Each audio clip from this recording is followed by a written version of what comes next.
Borek is a flaky golden pastry made with thin layers of phyllo dough and filled with ingredients like cheese, spinach, potatoes, or seasoned meat. Originating in the Ottoman Empire and enjoyed across Turkey, the Balkans, and the Middle East, Borek has become a cherished comfort food in many cultures.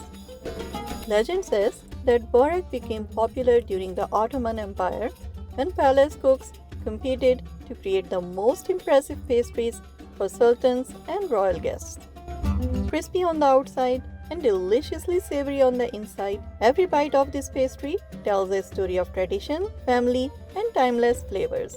Now let's get it started.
If you enjoyed today's recipe, please hit the like button and subscribe and enjoy more of these amazingly delicious recipes.